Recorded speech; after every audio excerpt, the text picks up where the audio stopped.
దేశంలో దళితులు, గిరిజనులు, ఆదివాసీలు, బలహీన వర్గాలు, మైనార్టీలను దృష్టిలో పెట్టుకొని ఆనాడు డాక్టర్ బాబాసాహెబ్ అంబేద్కర్ గారు ఒక గొప్ప రాజ్యాంగాన్ని మనకు అందించడం జరిగింది. ఈ రాజ్యాంగం ద్వారా సంక్రమించిన ఎస్సీ, ఎస్టీ, బీసీ, మైనారిటీ రిజర్వేషన్లు విద్యా, ఉద్యోగ, ఉపాధి అవకాశాలలో వాళ్ళ అభ్యున్నతి కోసం కృషి చేస్తూ ఈనాడు వీళ్ళందరూ కూడా డాక్టర్లు, లాయర్లు, ఇంజనీర్లుగా, ఐఏఎస్, ఐపీఎస్లుగా రాణించి ఈ దేశం యొక్క ప్రగతిలో వాళ్ళు భాగస్వాములుగా ఉన్నారు. 75 సంవత్సరాలు పూర్తి చేసుకుంటున్న ఈ సందర్భంలో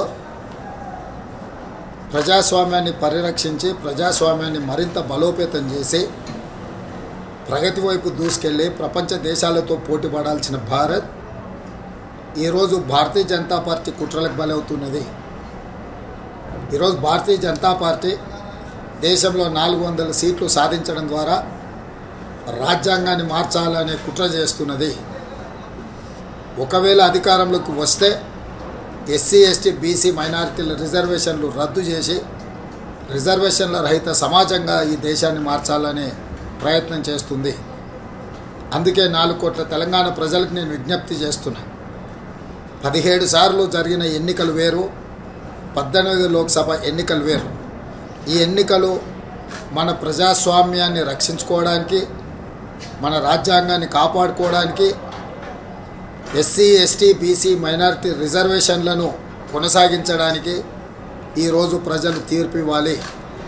ఈ తీర్పులో ఏమాత్రం ఎమరపాటుగా ఉన్నా కూడా దేశం తీరని నష్టాన్ని ఎదుర్కోబోతుంది.